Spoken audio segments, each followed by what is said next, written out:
Allez, viens, on va se balader et on va aller rencontrer les plantains médicinaux.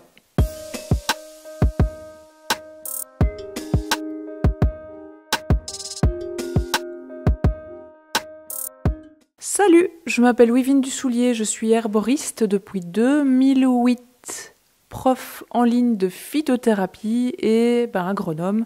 Je t'invite sur cette chaîne YouTube si tu aimes la nature et si tu aimes ces petites merveilles. Aujourd'hui, on va parler du plantain et plutôt des plantains médicinaux. Quels plantains on va trouver en herboristerie? Quels plantains on va trouver dans la nature et lesquels on va pouvoir choisir pour prendre soin de nous au naturel. Une vidéo donc dédiée à la reconnaissance des plantains. Tu verras, il y en a d'autres qui sont vraiment plus aptes à t'aider à comprendre à quoi il sert et comment l'utiliser. Sache déjà que derrière les comptoirs d'apothicaires, tu vas trouver deux plantains. Tu vas pouvoir trouver le plantain lancéolé et le plantain, le grand plantain. Alors maintenant, tu vas pouvoir utiliser aussi le plantain moyen quand tu seras donc dans la nature. Ce qui caractérise les plantains, c'est déjà les feuilles, de leurs feuilles qui ont des nervures parallèles. On l'appelle aussi l'herbe à 5 coutures, tu vois, comme s'il y avait une petite couturière qui était venue faire 5 coutures. Attention, c'est pas toujours 5, mais c'est une façon de parler, c'est un nom vulgaire. N'oublie pas qu'en herboristerie, tu vas utiliser les noms latins pour être sûr de parler de la bonne plante. Allez, on commence. Le plantain lancéolé, notre premier plantain, est un plantain qui a la feuille au moins 5 fois plus longue que large. D'accord? Donc elle est longue. Ça, c'est une hampe florale. Maintenant, ça, c'est la hampe florale de l'autre plantain, mais c'est pour te montrer une hampe florale, c'est ceci.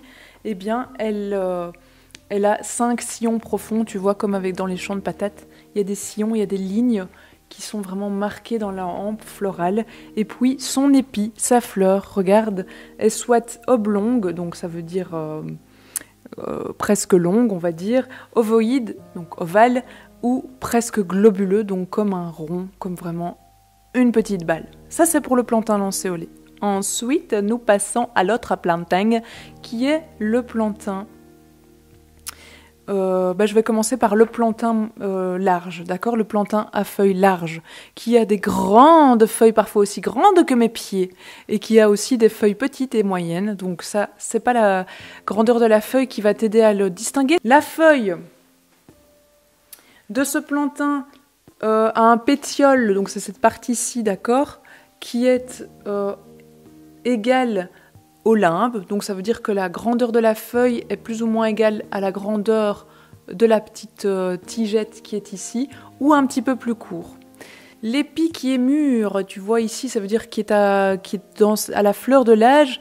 Si tu veux, les fleurs, la grandeur des fleurs est égale à la grandeur ici de la hampe, d'accord? Hop, la hampe, les fleurs, c'est égal et d'égal. Voilà, c'est des mathématiques. Alors, aussi la corolle, donc quand tu regardes en fait les fleurs, elles sont rougeâtres à purpurine quand elles sont mûres et elles sont non odorantes, donc en fait tu vas mettre ton nez dessus et il n'y a pas de parfum qui va sortir comme son cousin le plantain moyen. On en vient enfin au grand cousin qui lui est très spécial. Je n'en ai pas trouvé dans ma balade dédiée donc à la récolte du plantain, mais c'est pas grave, je te montre des images sur le côté. Les pétioles, tu verras donc cette petite partie qui rejoint la feuille à la base de la terre, elle est toute petite. Il est poilu, d'ailleurs ses poils sont blanchâtres sur les deux faces, tu vois, sur les deux joues, en haut et en bas.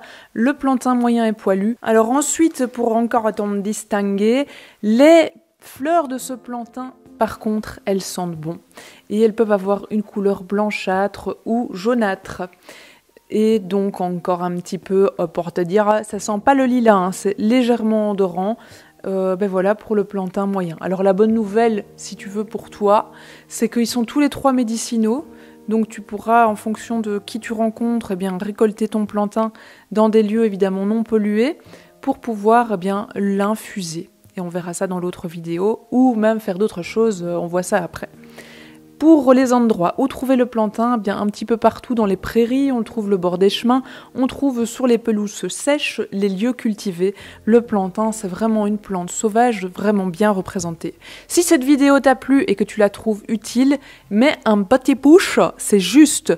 Et alors abonne-toi à la chaîne de la belle Wivine pour suivre l'actualité des plantes au naturel. Je te dis à tout de suite de l'autre côté.